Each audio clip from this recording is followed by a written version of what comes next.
Selamat pagi anak-anakku semuanya. Baik, hari ini kita akan mendalami lagi materi pembelajaran kita pada pelajaran yang ke-14 dengan tema Roh Kudus dicurahkan kepada setiap orang.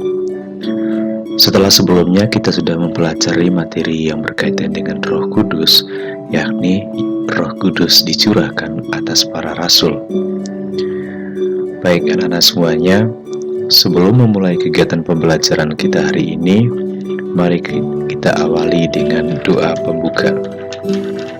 Dalam nama Bapa dan Putra dan Roh Kudus. Amin. Allah Bapa yang Maha Baik, kami mengucap syukur atas rahmat-Mu sehingga kami dapat melaksanakan pembelajaran hari ini. Pada hari ini kami akan mempelajari karunia Roh Kudus yang Kau-curahkan atas para rasul dan kepada kami semua. Semoga melalui pembelajaran ini Engkau dapat menghantar kami untuk semakin memahami setiap karunia melalui pencurahan yang Engkau limpahkan atas kami.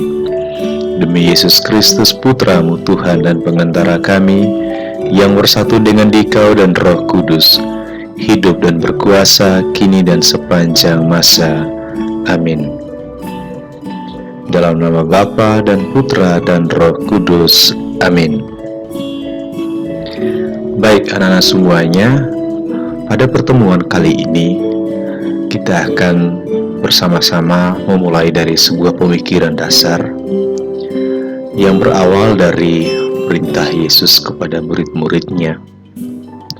Pergilah, jadikanlah semua bangsa muridku, dan baptislah mereka dalam nama Bapa dan Anak dan Roh Kudus, dan ajarlah mereka melakukan segala sesuatu yang telah kuperintahkan kepadamu.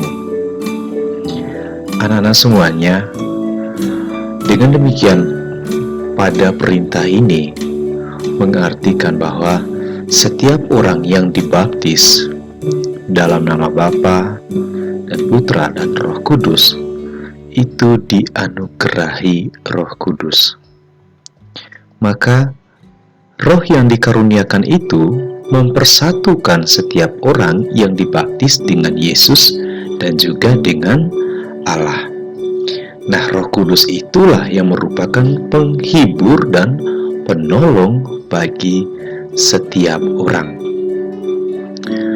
Mari kita lihat pada kutipan yang terdapat di dalam Injil Yohanes pasal 14 ayat 26.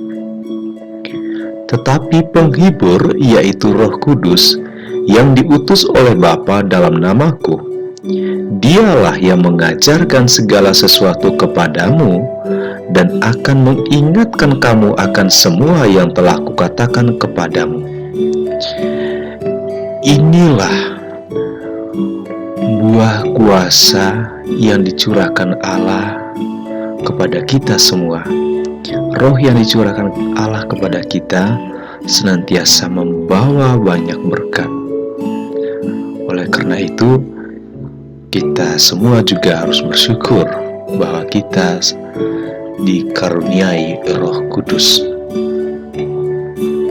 Baik anak-anak semuanya, kita melihat seperti yang telah disampaikan oleh Rasul Paulus kepada jemaat di Roma, Roh yang diberikan akan memberikan karunia kepada orang yang menerimanya. Pada bagian ini Rasul Paulus mengatakan bahwa kita sebetulnya memiliki karunia yang berbeda-beda. Ada yang memiliki karunia untuk bernubuat, melayani, mengajar, memimpin, menasihati, dan kemurahan hati. Inilah yang merupakan roh yang diberikan kepada kita berupa karunia-karunia yang kita miliki. Oleh karena itu, jika kita sudah dicurahi Roh Kudus dengan berbagai karunia, maka kita harus melakukan karunia itu dengan sungguh-sungguh. Lalu apa fungsi dari karunia yang kita miliki? Di sini menurut Rasul Paulus, karunia itu berfungsi untuk kepentingan bersama. Karunia yang diterima setiap orang tidak untuk dirinya sendiri, melainkan untuk jemaat dan masyarakat. Hendaklah karunia itu dijalankan dengan ikhlas, rajin, dan gembira. Nah, pada bagian ini, karunia yang kita miliki dapat pula kita bahasakan dengan talenta. Nah, tentang talenta ini sudah kita pelajari pada semester 1. Bahwa ketika kita mempunyai karunia atau kita mempunyai talenta, mestinya kita menggunakan talenta yang kita miliki itu untuk apa? Untuk kemuliaan Allah, untuk perkembangan diri dan keluarga, dan juga untuk kemajuan gereja dan bangsa. Nah, itulah buah roh yang kita miliki, roh yang kita peroleh dari Allah Bapa di surga. Oleh karena itu, Paulus juga mengatakan bahwa meskipun menerima Roh Kudus, Santo Paulus menasihati agar orang tetap rendah hati. Kita tidak boleh sombong, tidak boleh menganggap diri pandai. Cukup memikirkan hal-hal sederhana, berbuat baik kepada semua orang, dan tidak membalas kejahatan dengan kejahatan, melainkan membalas kejahatan dengan kebaikan. Sama seperti pada satu tubuh, kita mempunyai banyak anggota, tetapi tidak semua anggota itu mempunyai tugas yang sama.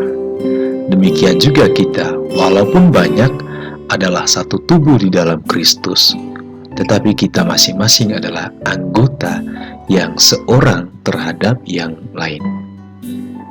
Baik anak-anak semuanya, oleh karena itu sebagai catatan ada 3 poin yang perlu kita pahami bersama, bahwa setiap orang yang dibaptis dianugerahi Roh Kudus. Nah, Roh Kudus adalah roh penolong dan roh penghibur yang menyertai para murid sampai akhir zaman, termasuk kita semua yang telah dibaptis. Roh yang dikaruniakan itu akan mempersatukan setiap orang yang dibaptis dengan Yesus dan dengan Allah Bapa.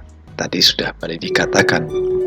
Kemudian, roh yang sama akan memberikan karunia kepada setiap orang seturut kebutuhan gereja. Ini 3 poin yang menjadi catatan akhir dari Pak Didi untuk pembelajaran kita kali ini.